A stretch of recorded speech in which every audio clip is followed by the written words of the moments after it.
Hello and welcome to Foreign Dispatches, the program that takes you around the world in 25 minutes. I'm Teniola Shoboale. On the program this week, former U.S. President Donald Trump faces the scrutiny of the Senate once again in his second impeachment trial. Plus, thousands of protesters take to the street in Myanmar to oppose the military takeover. After weeks of questions and doubts, of angry rows and legal objections, it's official. Former President Donald Trump is facing a second impeachment trial after the U.S. Senate rejected Republican arguments that it would be unconstitutional. It was approved 56-44, with 6 Republican senators voting with Democrats and independents. The United States Senate on Tuesday voted to proceed with the second impeachment trial of former President Donald Trump. Because of the COVID-19 crisis, senators were allowed to spread out, including in the Marble Room, just off the Senate floor, where proceedings are shown on TV, or even in the public galleries above the chamber. Security remained extremely tight at the Capitol, fenced off with razor wire and armed National Guard troops on patrol.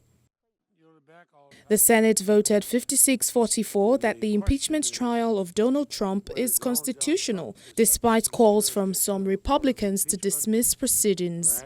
6 Republican senators voted with all 50 Democrats. Democratic Senator Patrick Leahy of Vermont, who is presiding over the trial after the vote was tallied, said the Senate shall proceed with the trial. On this vote, the ayes are 56, the nays are 44, and pursuant to S. 47, the Senate having voted in the affirmative on the foregoing question, the Senate shall proceed with the trial as provided under the provisions of that resolution. The vote came after House impeachment managers and Trump's defense team spent 4 hours debating over whether a president who is out of office can be subject to a Senate trial.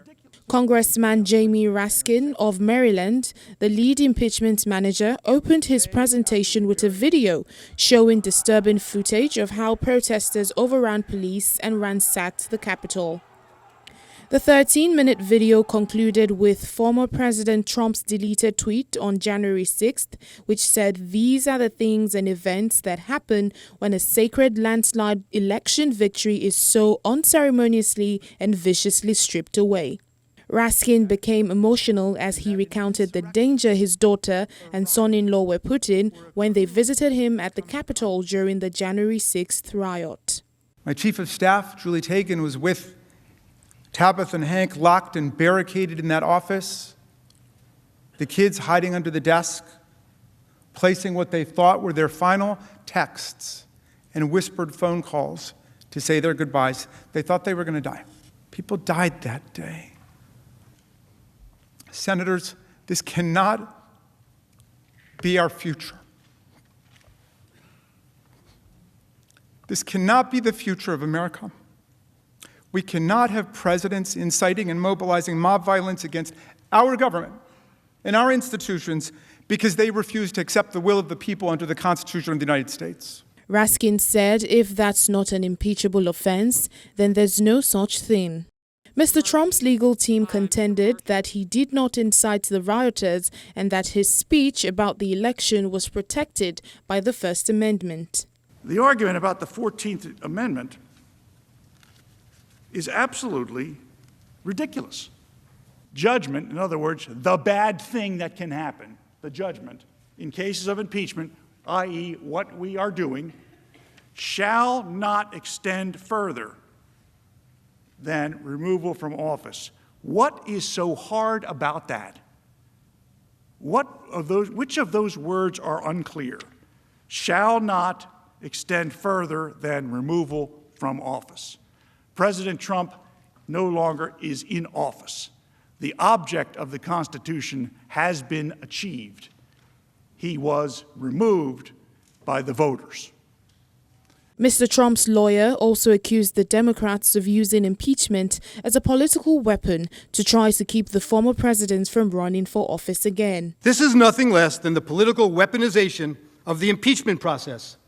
Pure raw sport, fueled by the misguided idea of party over country, when in fact both will surely suffer. With this trial, you will open up new and bigger wounds across the nation, for a great many Americans see this process for exactly what it is: a chance by a group of partisan politicians seeking to eliminate Donald Trump from the American political scene and seeking to disenfranchise 74 million plus American voters and those who dare to share their political beliefs and vision of America. On this vote, the ayes are 56, the nays are 44. After the vote, the House impeachment managers and Trump's team were then given 16 hours over 2 days each to present their case to the Senate, according to the agreement struck between Democrats and Republicans, as well as the House managers and Trump's legal team. The House, where Democrats have a majority, voted to impeach Trump over incitement of insurrection on January 13th, a week after his supporters stormed the Capitol building. Mr. Trump has rejected a request that he testify during the trial, and the former president's legal team argues that any conviction would be unconstitutional. Senate conviction requires a 2/3 majority. Democrats, who only hold half of the 100 Senate seats, would need at least 17 Republicans voting to convict the former president. Donald Trump is the first president in U.S. history to be impeached twice. In December 2019, House Democrats impeached Trump on 2 articles, abuse of power and obstruction of Congress, over his efforts to pressure Ukraine to investigate Joe Biden and his family. He was acquitted by the Republican-led Senate in February 2020. Away from the United States, this week, demonstrators gathered in the streets of Myanmar's capital, defying a set of restrictions imposed by the military leaders aimed at stopping the massive protest against the overthrow of the elected civilian government. As a result, the police responded with rubber bullets and water cannons. Protesters in Myanmar filled the streets on Tuesday despite a military ban on gatherings, curfews and closed roads. It was the 4th day of protests against last week's military coup. In the capital, police fired gunshots in the air to disperse the crowd.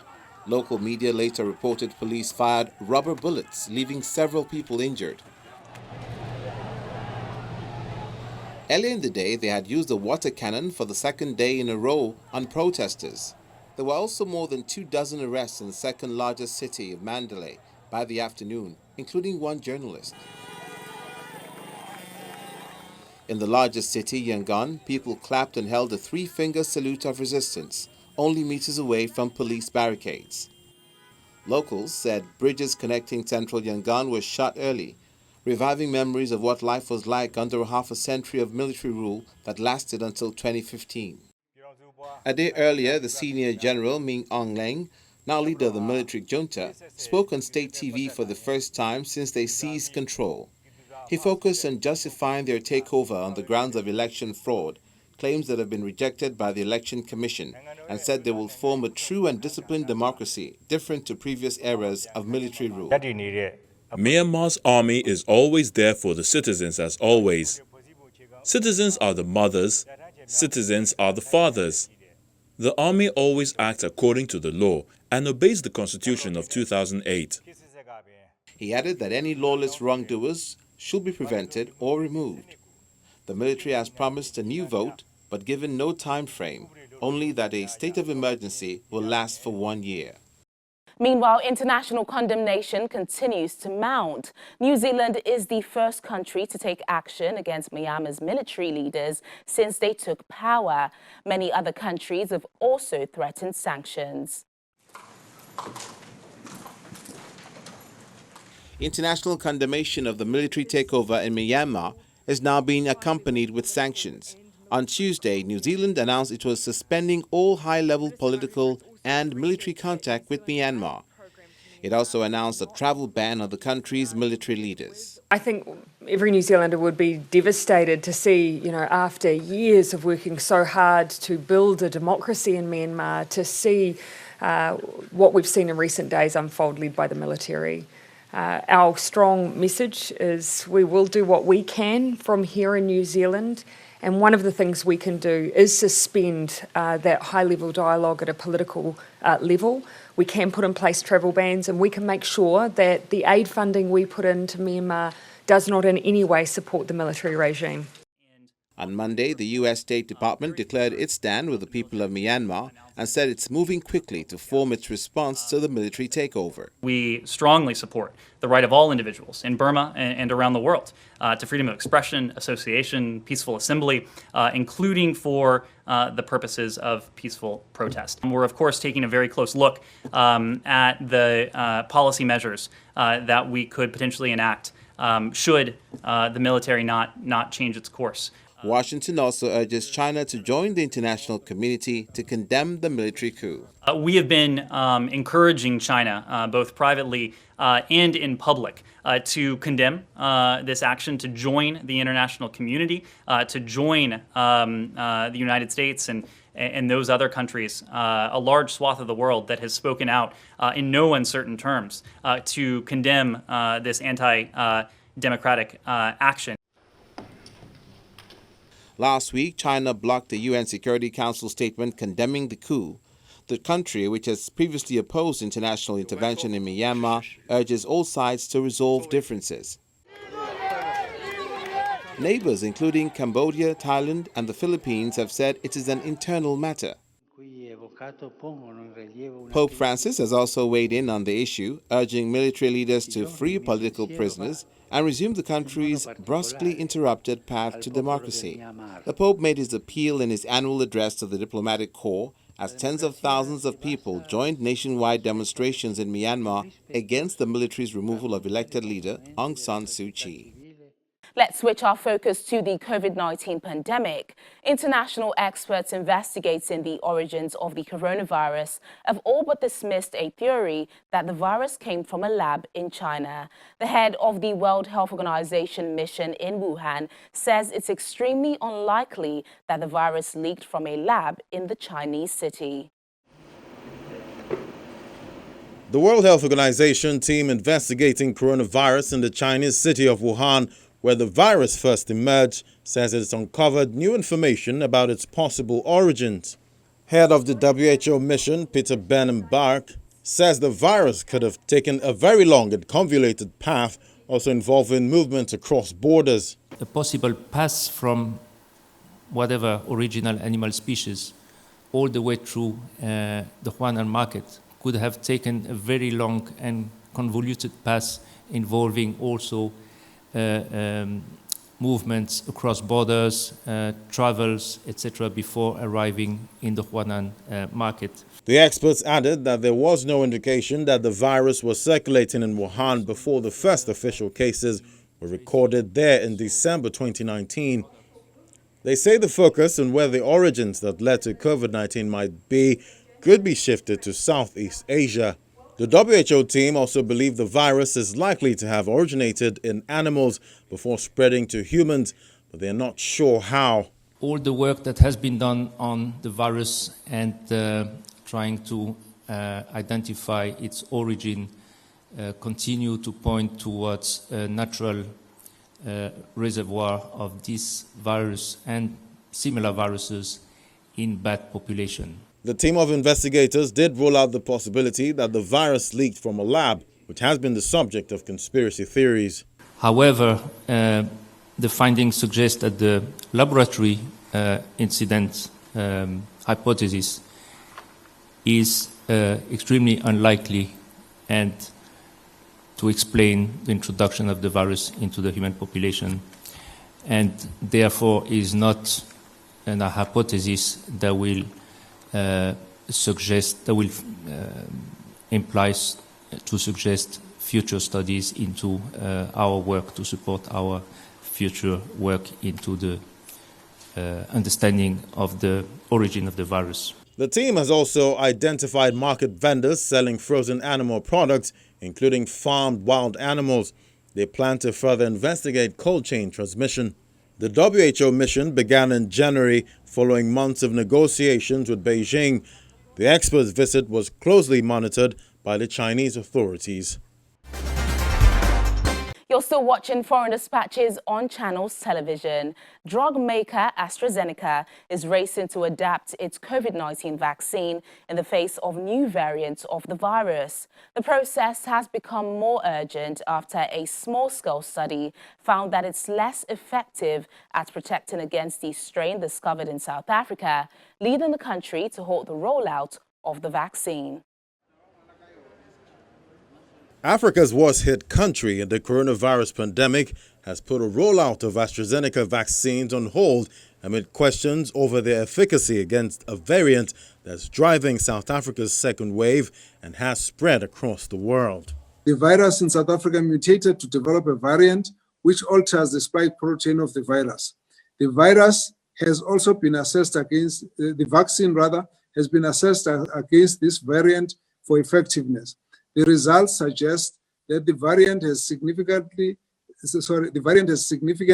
reduced the effectiveness of the virus on mild or moderate infection, and we are uncertain about the impact of the vaccine that it will have on hospitalization, severe diseases, and death. 1 million AstraZeneca doses arrived a week ago, but researchers in South Africa and the UK have now said the vaccine provides minimal protection against mild or moderate infection from the South African variant among young people. Instead, South Africa will offer vaccines developed by Johnson & Johnson and Pfizer in the coming weeks, while experts consider how the AstraZeneca shot can be deployed. We don't want to end up with a situation where we've vaccinated 1 million people or 2 million people with a vaccine that may not be effective in preventing hospitalization and severe disease. We think that in order to do so, we have a more prudent way in which we can do that, which is to make an assessment and then roll it out on a grander scheme. So all that has been suggested at this point is to delay the rollout of the AstraZeneca vaccine until we have the processes in place to undertake this kind of stepwise implementation approach. And this does not just affect South Africa. The variant is circulating in dozens of countries, including the United States. Britain and Australia have urged calm, citing evidence that the vaccine still prevents grave illness and death. AstraZeneca also says it believes its vaccine could protect against severe cases of the virus. The World Health Organization has called on vaccine manufacturers to adjust and take into account the variant, but urges people not to panic. But the concern now is that if vaccines do not work as effectively as hoped against new and emergent variants, then the world could be facing a much longer and more expensive battle against the virus than previously thought. Dubai is one of the few destinations open to international travel since July, but it has had to tighten rules amid a sharp rise in coronavirus cases across the United Arab Emirates.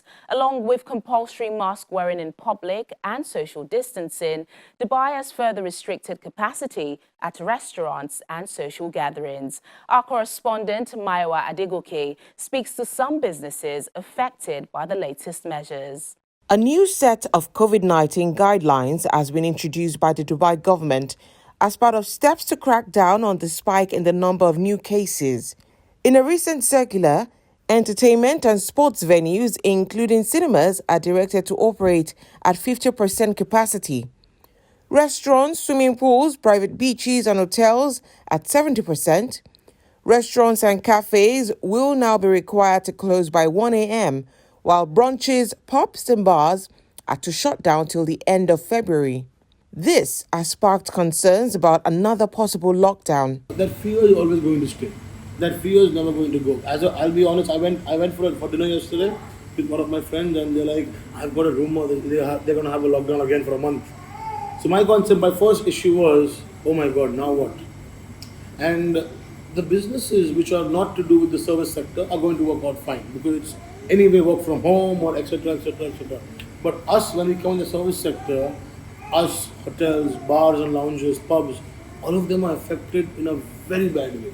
At Bolgopa, a Bollywood-themed restaurant in the business district Karama, Managing partner Richa has helped all staff to get vaccinated. My team was always very supportive to me, and when I informed them that we are going for the vaccination, they all were very happy, and they being a resident also, they felt that it is their responsibility also to get the vaccinated, and my team really supported me in this cause. Government continues to assure residents it is on top of the situation as it increases field inspections to ensure strict compliance. It is also asking residents to report any establishment caught flouting safety rules. From Dubai in the UAE, Mayowa Adegoke for Channels Television News. Nearly a year into the pandemic, the situation in Britain is still critical. A vicious first wave has given way to an even more deadly second one. Funeral workers who have been busy coping with the growing death toll in the country are sometimes the forgotten frontline workers. Well, let's take a look inside one of Britain's funeral homes, where they say COVID-19 victims are more than just numbers. It was a normal busy winter for British funeral director Matthew Uden until the second week of January. About 2 weeks ago, it was almost like a flick of a switch, and it's suddenly turned very, very busy. There's been a lot of COVID deaths, and the phone hasn't stopped ringing. As Britain's COVID-19 death toll surged into six figures, the phones at W. Uden and Sons, his family's business in South London, started ringing almost non-stop. Uden and Sons usually arranges about 10 funerals a day during the winter. Now it's doing 15 or 16, with dozens more bodies awaiting collection from hospital and care homes. With the deceased arriving faster than they can be cremated or buried, the company's own mortuaries are packed with coffins, many painted with a sign, COVID-19, take precautions. Britain has recorded more COVID-19 deaths per capita than any other country, but Matthew Uden says he refuses to be numbed by the escalating toll. Being in a family business, when we sit and watch the news every night and you see the numbers, and I know it's now past like 100,000 people, what I sort of feel is completely missed is the fact that these are people's loved ones. They're not numbers. Staff at funeral homes play vital roles in the battle against the pandemic, but often get less recognition than doctors, nurses and other frontline workers. Fortunately, none of the staff here have caught the virus. During the pandemic's first wave last spring, Uden says it took a week and a half to arrange a funeral. But now families have to wait 4 or 5 weeks as mortuary and registry staff struggle to process the sheer volume of deaths. According to the National Association of Funeral Directors, Britain's funeral directors arranged around 90,000 more funerals in 2020 than in recent years. And finally on the program, let's head over to France to meet Colette Mays, who began playing the piano when she was just 4 years old. And now at the age of 106, her playing still exudes great tenderness. 106-year-old Colette Mays' delicate fingers slips back and forth on the black and white keys of her piano, her body lightly swaying to the melody. Born in 1914 into a middle-class family, she was homeschooled by her strict mother while her father managed a fertilizer plant. May says she began playing the piano when she was 4 years old to find in music the warm absent of her strict upbringing. For her, music is more important than any type of food. Let me ask you this. Why do you drink coffee in the morning? Or why do you have steak from time to time? You see, steak doesn't matter to me. But that's not the case with music. Do you understand? That's my food. My food for the spirit and food for the heart. Mays credits yoga and finger gymnastics for keeping her nimble. She says if she stops playing, she would need to feed her imagination somehow. French cultural venues have now been closed since months due to the COVID-19 pandemic, but that didn't deter Mays to record her 6th album, slated to be released in April.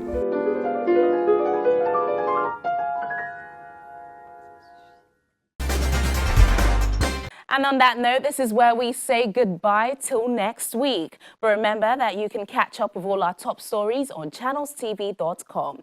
Thank you so much for watching. I'm Tenyola Shoboale. Stay safe.